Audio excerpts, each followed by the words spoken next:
Bueno, yo comienzo con los agradecimientos. Agradecer a las dos fundaciones la invitación.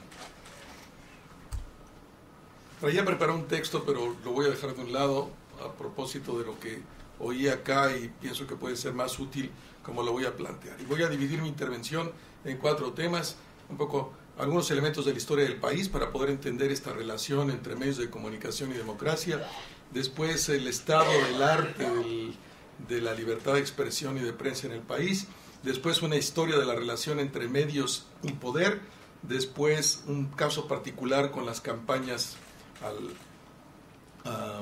políticas para acceder al poder. Ahorita estamos en una campaña por la presidencia y finalmente pues una como expectativa. Obviamente es un punto de vista personal y otros analistas de medios seguramente tendrán otras posiciones, pero bueno, primero, en esta realidad muy compleja y muy particular que es México, pues cada país es particular y complejo, pero pienso que hay unos elementos particularmente complejos.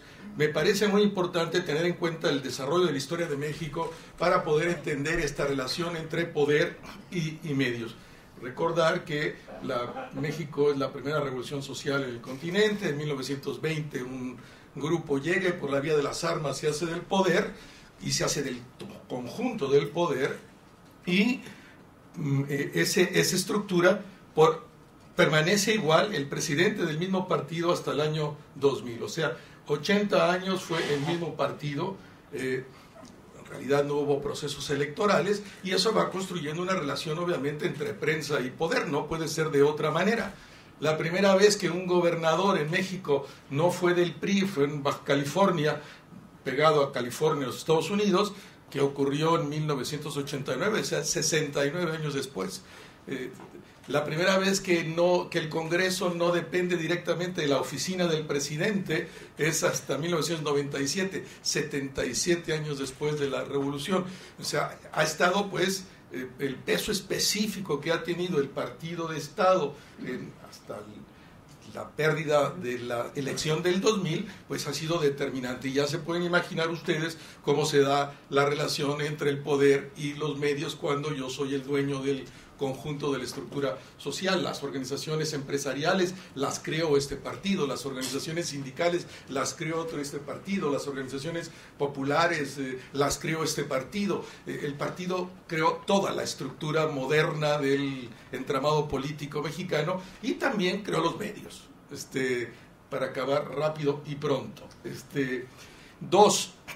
En 2000 pues, surge la alternancia mexicana en este proceso de que un partido que no fuera el PRI gana la elección, y repite ese partido, y estos últimos 12 años ha estado el PAN, el partido de la derecha, digamos así, gobernando del 2000 al 2012. Hoy estamos en proceso de campañas electorales, la elección es el 1 de julio y todas las encuestas indican que volverá el PRI. No hay ninguna posibilidad, tendría que pasar de verdad algo imposible de considerar en los próximos. Ayer fue el día 45 de la elección, faltan 45 días y el candidato del PRI tiene una ventaja que oscila entre los 18 y 20 puntos. Entonces, seguramente volverá el PRI. Y esa realidad política ha marcado la relación entre el poder y los medios. Lo dejo ahí. Segundo elemento que me parece importante. En esa estructura muy compleja, yo diría que hacia final de los años 90, claramente en estos últimos 2 gobiernos, pero también desde la mitad de los 90, en el país puedo decir que hay una absoluta libertad de expresión y de prensa. Nadie es perseguido por lo que dice. Nadie es encarcelado por lo que dice, ningún medio es amenazado por lo que dice, etcétera, etcétera, etcétera. Hay realmente una clara y absoluta libertad de expresión. Ahora el problema es el siguiente, lo dejo asentado ahí, porque el que quiera ser libre y el que quiera expresar su punto de vista, lo puede hacer. ¿Cuál es el costo? No recibir los fondos públicos. Así de fácil, ¿no? Y eso empieza entonces a generar una estructura tremendamente compleja, en el sentido de que hoy día somos del país o de los países, el primero o segundo país del mundo con más periodistas asesinados, ¿no? Pero asesinados por el narcotráfico, no asesinados por el aparato del poder del gobierno. En ese sentido es muy particular la condición, y además se concentra esta desgracia de los periodistas asesinados por el narco, pues en algunos estados en lo particular donde la presencia del narco es mayor, y también, y he de decir, y cuesta mucho trabajo, no necesariamente siempre estos periodistas asesinados han sido asesinados en el ejercicio de la libertad de expresión. Están coludidos con el narcotráfico, también unos de ellos. No se dice, es políticamente incorrecto decirlo, pero hay esa realidad. También son en algunos periodistas emisarios del narco en algún momento.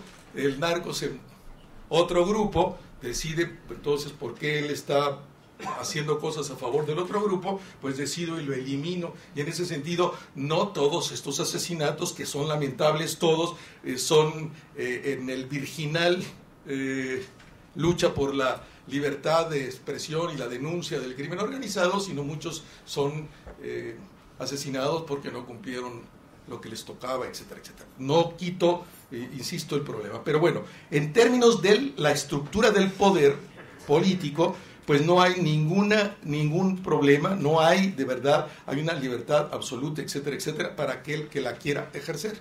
¿Cuál es el problema y en esta intrincadísima relación? Pues yo diría que, y a ver si con dos palabras puedo explicar muy bien lo que quiero decir, en la relación entre los medios y el poder, pues en los primeros, digamos así en bruto, 80 años, de 1920 al año 2000, el gobierno pagaba, punto. O sea, desde las oficinas de la Presidencia de la República, la oficina de comunicación de la Presidencia de la República, o las oficinas de comunicación de cada uno de los estados, pues podían salir, y de hecho salían las cabezas de cómo deberían de salir las notas de los periódicos, se reproducía básicamente el boletín más o menos tal cual, y bueno, para eso había un premio o una iguala, o como le quieran ustedes llamar, para que eso ocurriera. Pero el elemento, digamos, central, estaba del lado del que paga, y el control, diría yo, que era absoluto. Y ahí sí, pues muchos años de persecución a la prensa, gente asesinada a lo largo, y se fue, pues, digamos, despresurizando, ampliándose las libertades en un proceso histórico donde hay personajes particularmente relevantes en esa lucha. Y diría yo que vamos a ponerlo así, de la mitad de los 90 al arranque del nuevo gobierno, de los gobiernos democráticos con la alternancia, cambian los términos de la relación, y ahora no, el sartén por el mango no es el que paga, sino el que cobra. Se cambiaron los términos de la relación. Ya, yo gobierno pagaba, y ahora con la democracia un subproducto es que los medios cobran. Parece lo mismo, pero no es lo mismo. No es lo mismo. Entonces, el poder que tienen los grandes medios, en particular electrónicos del país, las cadenas de televisión y las cadenas de radio, pues es brutal. Es brutal. Y cuando digo brutal, pues es brutal. Construye todos los imaginarios políticos a través de la televisión, a través de las cadenas de radio. Nuestra prensa escrita es terriblemente, diría yo, marginal. El periódico que más tira en la Ciudad de México debe ser el Universal, y no más de 100,000 ejemplares al día en la Ciudad de México. ¿Cuántos ejemplares del Universal pueden llegar a Tijuana en la frontera norte o a Mérida en la frontera sur? 50. No hay un periodismo escrito de carácter nacional. Hay muchas expresiones fragmentadas, fue parte de la estrategia del poder en los años en el que gozó de poder omnímodo de 20 a 2000, y la prensa escrita pues tiene es absolutamente marginal en su posibilidad de influir y confrontar realmente al poder. Eso se concentró por la vía de los medios electrónicos.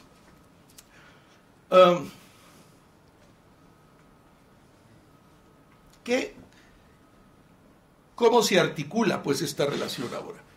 De una manera que resulta terrible, digamos, y absolutamente perversa, que es que pues todo se vende.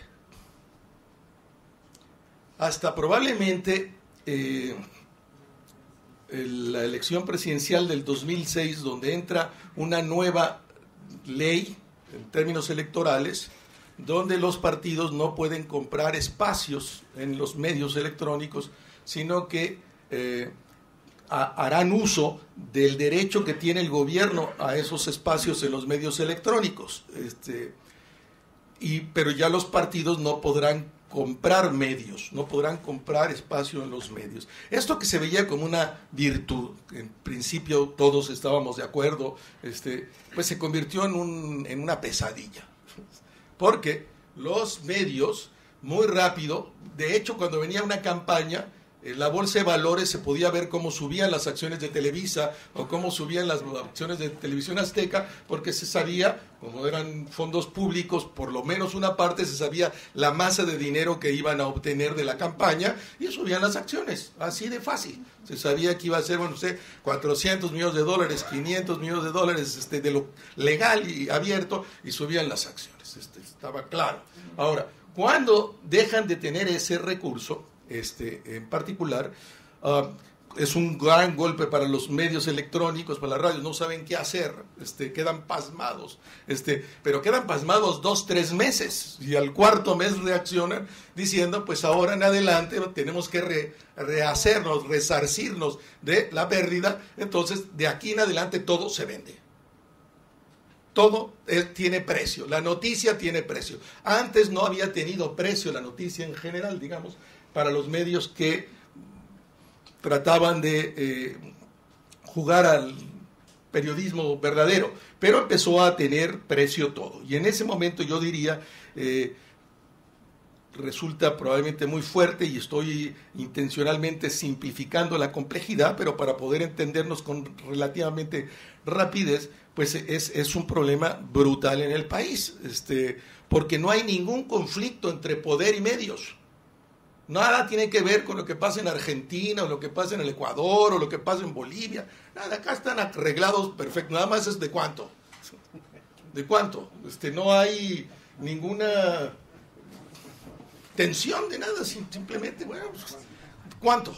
¿De cuánto es el...? Y hay una perfecta y espléndida relación entre los medios y el poder. No, nadie cuestionaría ni los medios al poder, ni el poder a los medios. Y si hay alguien que quiere ser particularmente fuerte en sus trabajos de investigación, etcétera, con esta cultura política mexicana, pues seguramente lo que se le da es una palmada, que bien, síguele, pero nadie va a ir a perseguirlo.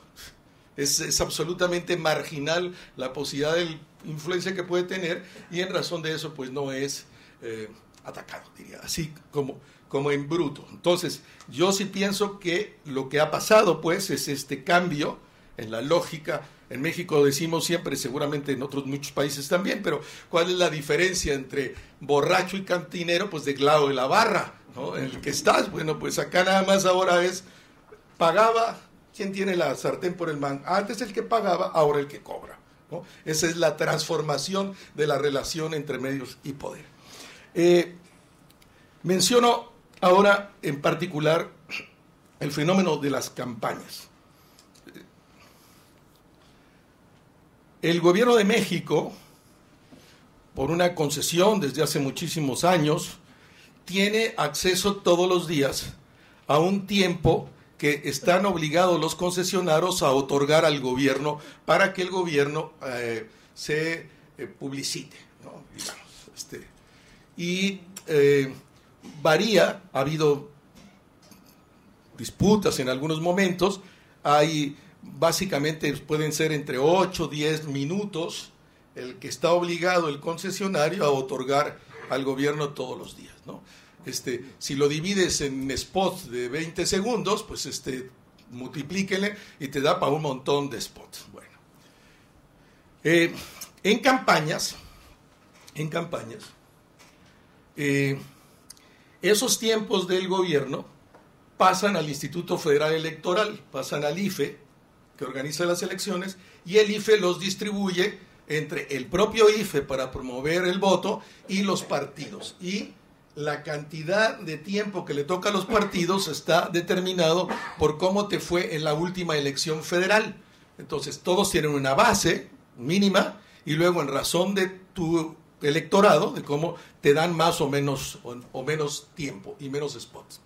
Debe ser un caso único en la historia de la humanidad. A los mexicanos que les encanta, como a los brasileños, ser grandotes y que somos el más grande, no sé qué. Son entre la campaña, estos 90 días de campaña, la pre-campaña y la entrada al proceso electoral, se van a transmitir en el país 44.1 millones de spots. Sumados todos, en ese lapso son 44.1 millones de spots, que implica sumar todas las 3,000 y pico de radiodifusoras que existen en el país, más los 200 picos de canales, etcétera. Eso te da, ¿no?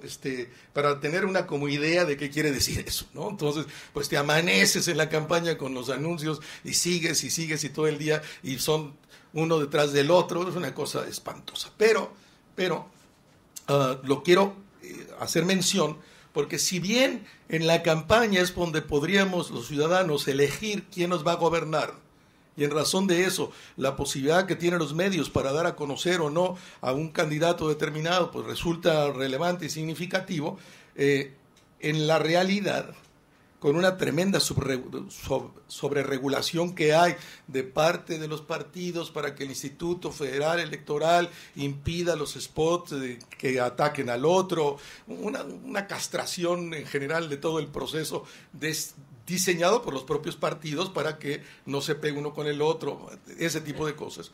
El hecho es que hoy estamos viendo que el 30 de marzo arrancó la campaña. Va a terminar 3-4 días antes de la votación, que ya no puedes estar en los medios, ¿no? Terminará el 26, 27 de junio, para ir al domingo 1 de julio. Bueno, desde que arrancó la campaña al día de ayer lunes, no se ha movido la intención de voto. Después de no sé qué tantos millones de spots en el live, no se ha movido, queda exactamente igual. Un día puede subir, y baja y se regula al siguiente día. Entonces, no ha pasado nada en términos... Y lo digo porque el punto probablemente tendríamos que ver en México, tendríamos que ver el candidato puntero, el que entra con 20 puntos arriba, estuvo 6 años de gobernador en el Estado de México y 6 años en el noticiero de Televisa, el noticiero que articula el imaginario público, que tiene rating de 18 o 20% de entrada, un día sí y el otro también. Inauguraba un semáforo, una banqueta, pues ¿cuánto puedes inaugurar todos los días para estar en el noticiero todos los días, ¿no? Pero se construye tal imaginario a partir de estar todos los días en el noticiero por 6 años, todos los días. Y eso tiene un precio, se compra en un paquete. Y se paga el paquete. Entonces, hoy estamos viendo que en esa relación perversa entre medio poder, en el que compra y el que paga, que es posible que esté, insisto, estoy haciendo proyecciones arriesgadas, pero es posible que quede coagulada la imagen previa a partir de esta relación de compraventa de los medios, y la campaña misma sea absolutamente un rito de pasaje para legitimar lo que ocurrió allá. En la campaña misma, entonces, como el IFE está monitoreando un sistema complejísimo que cuesta millones y millones de dólares, está monitoreando que a nadie le den más que al otro, en los noticieros, lo que entonces es desequilibrado y no sé qué, pues es tremendamente sofisticado el aparato que regula, y cada 15 días se publica a nivel nacional el monitoreo que hizo el Instituto Federal, de cuántos segundos se le dedicaron al candidato A, y cuántos segundos al B, y cuántos C, y no sé qué, y resulta tremendamente parejero, digamos, en la campaña. El problema es que ocurrió todo fuera de la campaña, 6 años antes, ¿no? Ahí es cuando se coaguló en esa relación absolutamente perversa. Y para terminar, diría pues que yo que me muevo en estas, como profesor de estas cosas en la universidad, y que me tocó estar también pues como portavoz, etcétera, y veo con mucho pesimismo el futuro de esta relación en mi país, ¿no? No veo cómo se va a romper, cómo Televisa o cómo el gobierno, que incluso ahora el gobierno que va a llegar, supuestamente si llega, ¿no?, pues viene de ese acuerdo con Televisa, ¿no? Entonces, ¿cómo se va a romper ese acuerdo? ¿Cómo, si al final de cuentas resulta en una zona extraordinaria de confort para el poder y el medio? Simplemente se media por recursos, todos ganan, tú ganas más dinero, que es lo que quieres, y luego el otro gana el poder que quiere. El problema es nada más que necesito dinero. No veo realmente cómo se pueda romper esto en lo que cuenta para el conjunto del país. Seguirá habiendo una prensa marginal de mucho valor, con un periodismo de investigación, todo esto que se nos presentaba, pero que resulta para un soliloquio de las élites, ¿no? Es para un autoconsumo de las élites, pero que nada tiene que ver con lo que ocurra para las grandes contingentes de la población. Y me parece, pues, y lo dejo ahí, esa es la realidad, pienso yo, que estamos viviendo para el caso mexicano. Gracias.